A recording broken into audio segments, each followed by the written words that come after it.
So thanks everyone for hopping on. I'm Megan. I'm the US Technical Account Manager or TAM lead here at UpGuard. So thank you all for joining our panel today, as well as everybody joining at home. I know we're doing a lot of remote meetings these days, so I'll do my best to keep this from being one of the more tedious ones. I think we could do a bit better than that. So third-party risk management is a relatively new area of focus for a lot of companies.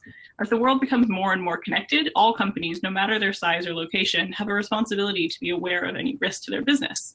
That includes being aware of any risks that their vendors might bring across as part of that working relationship. Some organizations have already started implementing strong third-party risk management programs.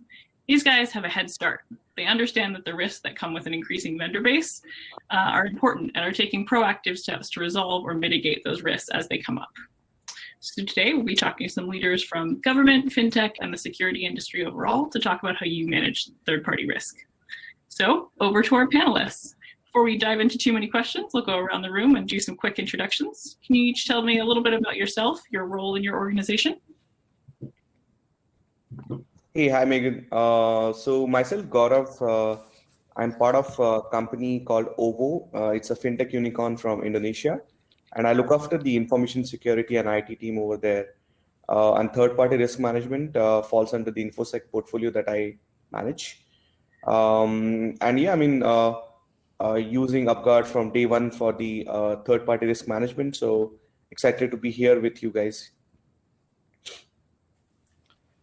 Hi, myself, Tijo from the Department of Finance, GovCMS IT Security Assurance Manager. We use UpGuard for the third-party risk management because we have security as a key concern, because we've been providing a GovCMS platform, hosting platform for our government clients. So we manage the security on behalf of the clients from on the front end, and we manage security on the back end from our service providers through which we pursue some of the services. So UpGuard helps us actually in terms of assessing the risk management when it comes to third-party risk assessment, both on the front end and on the back end. Cool. All right. My name is Tu Lin, and I'm the Director of Third-Party Risk Management Services at UpGuard. So as part of today's launch, which was our cyber research product, we've got the managed vendors, and that is the area that I look after. And I help a lot of our customers through this process and with that process and managing their vendors.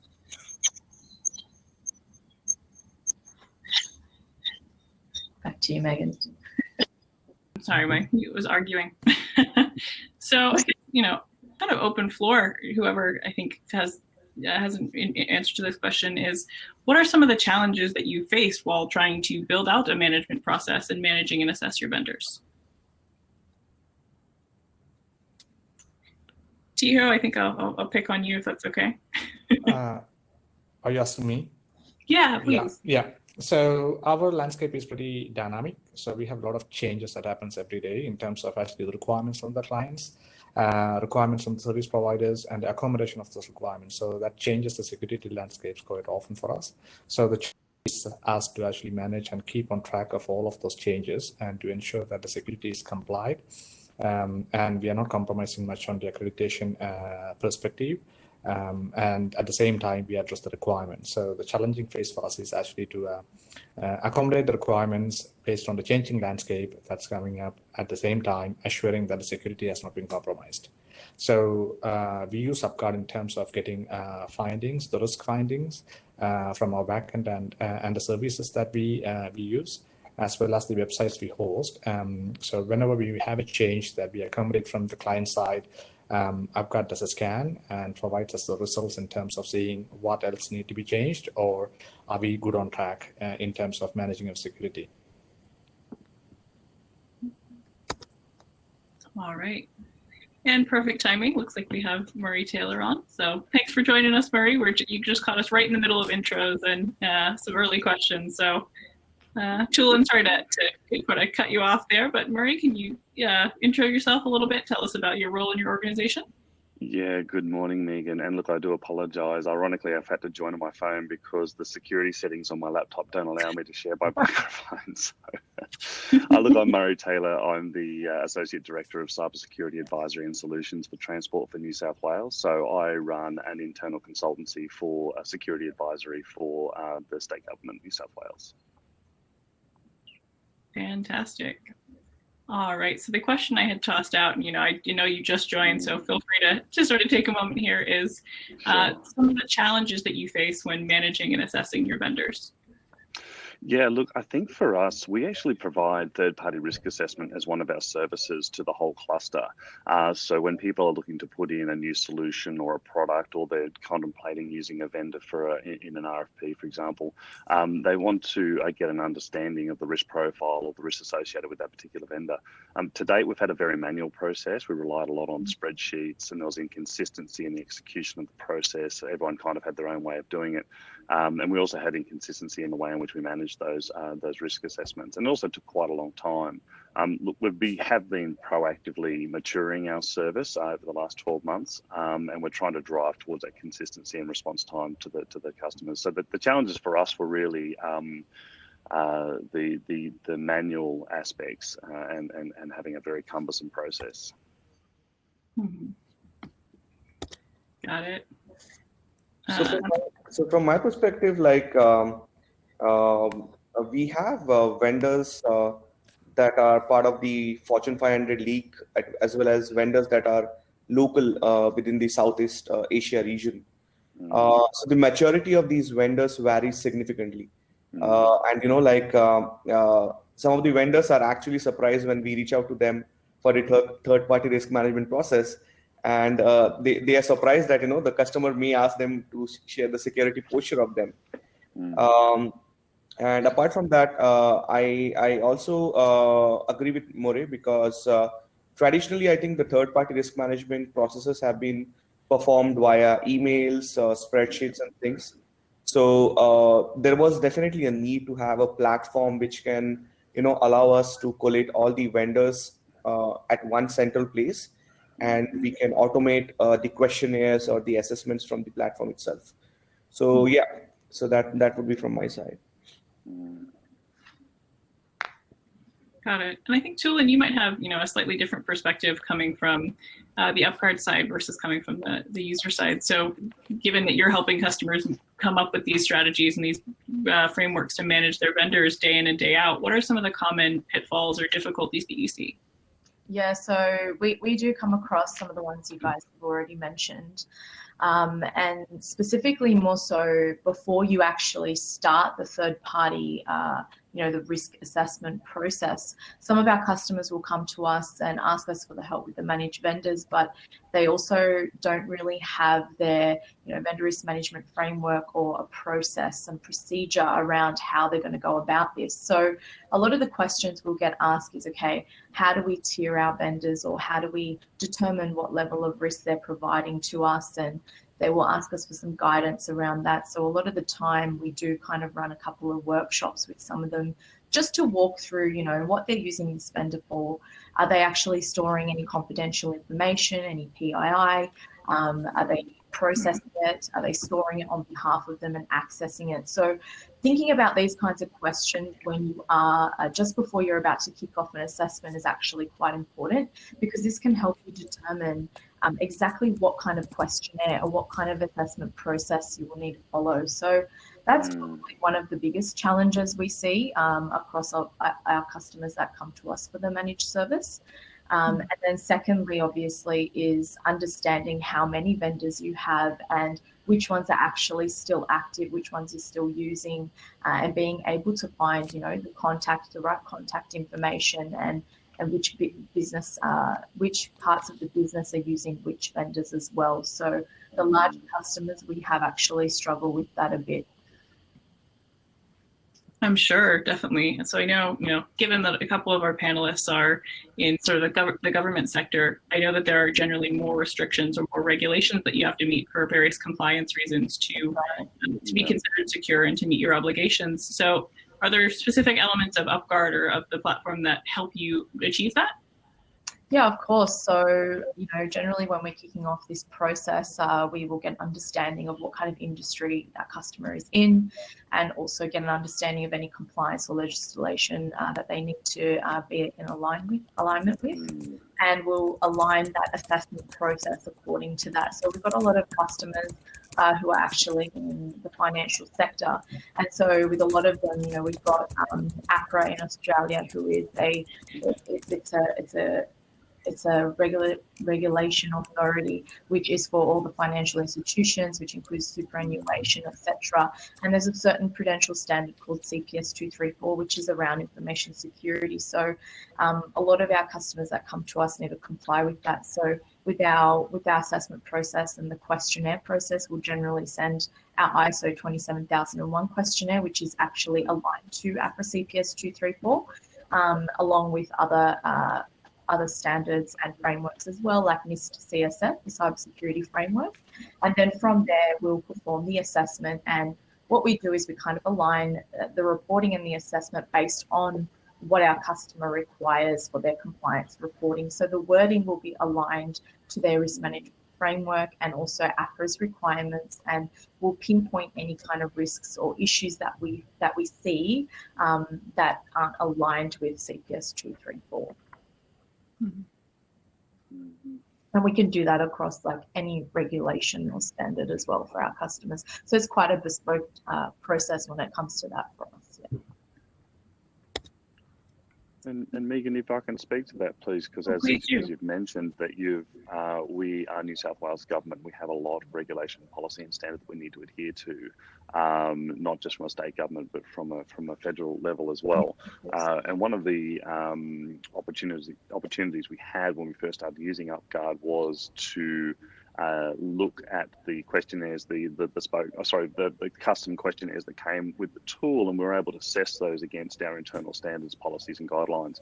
And not only were we able to assess those, we were able to provide the feedback to the UpGuard guys to say, hey, look, can we make some subtle changes here, or we need to ask these questions there, and so on. So we were able to actually do a level of customization on those questionnaires that met our requirements, which meant that every time we send a questionnaire out, it does meet our internal posture in terms of our security, privacy, and information handling policies and standards. Yeah, that's true. So we can also perform that assessment process based on your custom questionnaires as well. So you don't have to use what's already pre-built into the platform. You can actually utilize anything that you're currently doing already, but we'll put that into the platform so that you don't have to manually do it through Excel and spreadsheets and keep track of that, which is great. Yeah.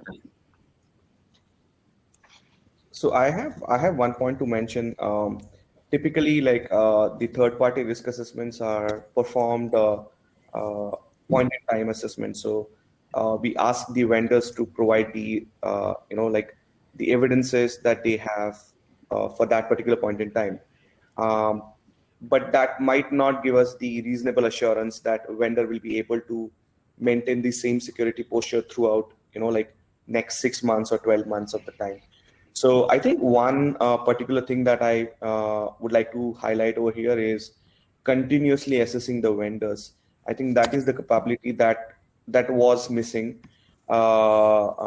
in the traditional third-party risk management when most of the companies used to rely on the questionnaire part. I think that is something really interesting that we get out of UpGuard, which helps us to monitor the vendors continuously. I mean, of course, the critical ones. So yeah. Yeah, Gaurav, I feel for you there because we use actually the breach site from UpGuard. So that helps us actually to monitor the vendors in real time as well as the clients. So we can actually see if there is a change in web server that happens and that needs some actioning, we will get that in a real time from UpGuard breach site notifications. So that helps us a lot in terms to make sure that we are actually compliant and we are not changing drastically from our baseline security posture. Yeah. Definitely. Great points. I mean, I think that, we might have already touched on this, but I will just throw this one out there because I always like to hear this perspective from customers. What is something that UpGuard can do that surprised you or that you didn't expect? Well, in my case, it was the breach site, I would say, because when I actually thought to go for UpGuard, the sole reason was to have a third-party risk management platform. But breach site has been tremendously helpful. One particular feature that I liked about breach site is the identity breaches that happens every now and then. And even though, no matter how much you educate your employees irrespective of which company you work for. People tend to use their company email IDs on various websites. So that's always a challenge. And, through this identity breach notification, at least in our case, we get immediately updated as soon as the breach gets public. And if any of our employees are using the OVO email IDs in the impacted website, so we get informed, and we can reach out to the employees and make sure that we make them aware that they have to update their passwords if they have reused the password. So that is something that was not something that I was expecting out of UpGuard. So yeah, I mean that's add-on for us. I second Gaurav there. At the same time, I won't be telling I'll be surprised, but I'm really impressed with the way UpGuard was helping us out in terms of managing your breach site. So in case something happens and we have something to ask UpGuard was very proactive and reactive in terms of coming back to us, helping us out. Aaron in specific was helping us to make sure that the finding is actually accurate and what was changed in. One thing that I'll be saying that was very surprising was UpGuard, once the SolarWind was out, the advisory was out, UpGuard was very proactive in actually preparing a questionnaire, collating a questionnaire, and share with the clients, so that we can start making use of it actually to share with our service providers and ask them questions. So that was very helpful. And typically, I would have thought it will take a bit more time from a vendor to help us with that, but UpGuard was very fast-paced in that regard. Yeah, I support that as well. Look, I was going to talk about the tool in terms of how I guess it's really improved our process. But you're right. We have regular meetings with the UpGuard team, and they take on board our feedback and they incorporate that back in as the next iteration. So, look, it's fantastic to be able to work with a vendor that does actually sit, listen, iterate the tool, test, gives us the opportunity to see if that's right and so on. So we're actually really pleased with the engagement with the UpGuard team. Look, in terms of the tool, what surprised me, I guess, was it was kind of like one of those surprise and delight situations where we can immediately see the external risk profile of a vendor, but so quickly send them a questionnaire. We've sent questionnaires to vendors who have come back and said, oh, wow, that was so easy to do. Like, it was so good to do your process. It's probably one of the best that we've had. And that's coming from the third party that's actually completing a questionnaire. It's not usually that it's not usual that you'll get someone who's happy to fill out a questionnaire, but they've come back and said, look, that was really easy. It was really, they were able to complete it quickly. And when the responses come back and it helps with the weighting, we have a really good view internally and externally of the posture. So I think just the speed at which we've been able to just improve the efficiency of that process, drive the consistency, not only in terms of what we send to vendors, but also the reports that we give back to our internal clients. I think it's made a very positive change to our process. Excellent. Well, yeah, definitely glad to hear we're keeping up those standards for you guys and continuing to release those features that help out. I know as someone who in my previous role did a lot of managing with vendors of supply houses and various components, I know how hard it can be to keep track of one versus the other. So, definitely anything that we can do to give you guys more insight is a win for us as well. Yeah. And then just being aware of time, I think I just have one last one for you. And again, sort of putting you on the spot, but with all the features that we've announced today, and of course all the features that already exist in the tool, what's next for your deployment of UpGuard, specifically as it around managing your vendors? What are you excited to use the tool for next? I'm sorry, Megan, is that question for me? Open question. I would love to have your take on it. Okay, cool. So so far we have been using UpGuard mainly for the vendors. But now we are also planning to get our partners, the business partners, assist, because I think that is also one area where we need to make sure that we onboard. Of course, we have to support the business to integrate with as many business partners as possible. But we also want to make sure that we onboard the business partners that have similar or better security posture than us. And if they have some, shortcomings, then we will be able to upfront tell them that, hey guys, You need to take care of these things if you want to integrate with our platform. So I think that is something that we are going to use UpGuard for now. I think for us, we're really, as I mentioned before, we're on a journey of maturity in terms of the delivery of our services. And so having that tool as an integral part of our third-party risk assessment, I know that our security ops teams utilize the Wish site functionality. I don't. I purely look at the vendor risk side. But just further embedding that in our processes and trying to, I guess, optimize the use of the tool within that process. And we also do cyclical attestations of our top tier vendors who look after our crown jewels and those assets as well. So it's really expanding that and further developing those processes. And you just really start using it, in earnest. Yeah, I'll be seconding Murray with what you're saying rather than having a brand new or a whole new separate wish list. So yeah, it's more about actually getting it more streamlined and more mature. So the processes are good. So I think it's taking our walks in terms of what we want from UpGuard. Yeah. Definitely. I think there's a lot to dive into. I think that's one of the things that, I can speak to my own experience. My joy of working with the customer success team is being able to work from, these small 1 or 2 people teams all the way up to some of these major enterprise companies, and being able to see how security fits differently for each company, and making sure that we as a company and as a team can deliver a solution that works for you guys. So it sounds like we're on track for that. Hopefully we'll keep that track record going. Yeah. Yeah, it's great. Thank you. It's really good. Enjoy working with you. Definitely. Tijo here.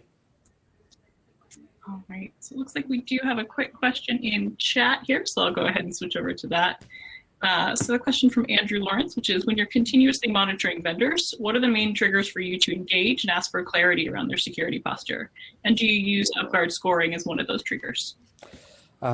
Yes, absolutely. So that is one of our key figures that we actually look at to see if there is a drastic drop or a drastic change that happened in the scoring that actually flags if something changed in between. So one of the key things is, if a change in a web server happens, UpGuard basically scans it and gives us a hint that, hey, this is changing here, they're gonna change your score. So it's totally up to you guys if you want to risk manage it. So that gives us a notification, and that helps us actually to go back to our vendors as well as the clients to explain what happened and what changed.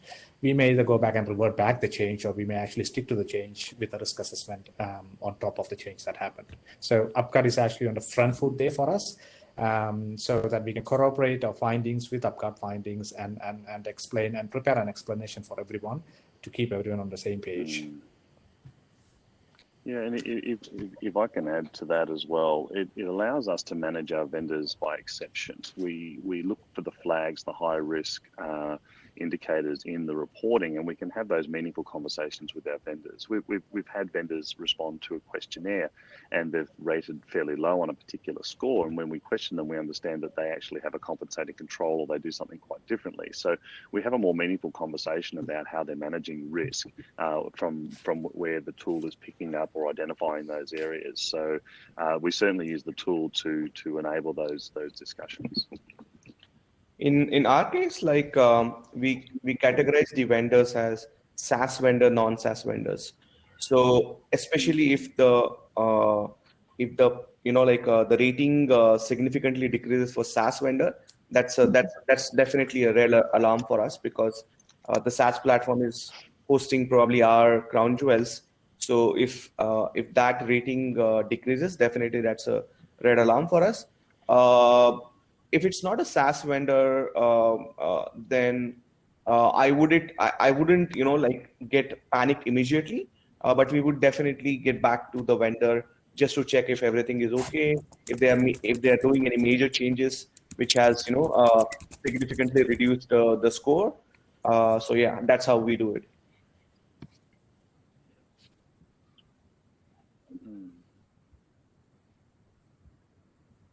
Definitely. Yeah, I mean, I think, Murray, you bring up a very good point of, judging by exception and paying attention to those critical items. I think an issue that I've heard from many of our customers is with other systems and other tools is when everything's on fire, nothing is. So it makes it hard for teams, especially smaller teams, to prioritize and to triage those issues appropriately.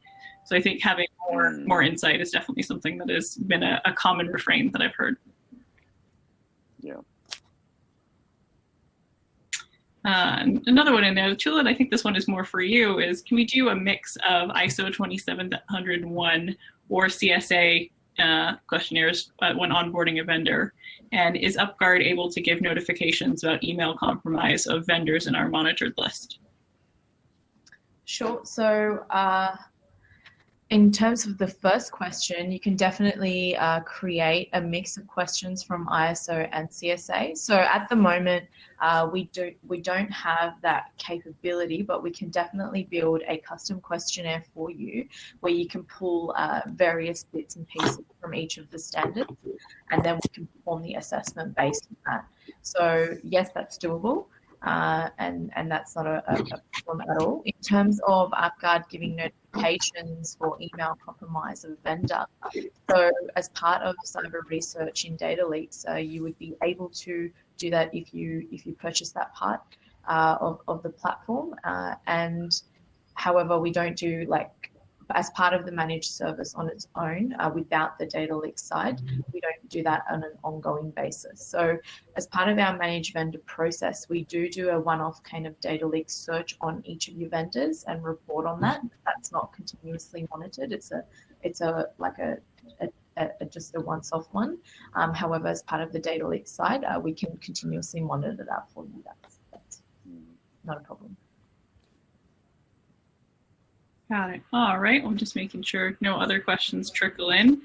Other than that, I think we're all good. Is there anything else you guys particularly wanted to speak to or wanted to talk about with your experience? I think we've pretty covered it, but I want to make sure that I'm not just speaking with you. No, in summary, we enjoy using the tool. It's helped us a lot. It's helped us improve our process and how we do our third-party risk assessments and management. And looking forward to using it more in the future. Yeah, same here. UpGuard supports us actually in terms of managing our security posture and makes us more informed decisions has been driven from UpGuard findings for us. That's great. So UpGuard has helped us to establish the third-party risk management process at OVO. And with the new features that are coming up, that will definitely help us to mature our processes. So thanks guys for everything. Definitely. Thank you for giving us a shot. I know it's always interesting when you integrate a new tool, so I'm pleased that we're able to meet those expectations. All right. Well, thank you again to all of our fantastic panelists and to everyone submitting questions remotely. It was wonderful to talk to you all. Like I said, I always really appreciate getting sort of a behind the scenes peek at how various companies have come up with their process and what works for them.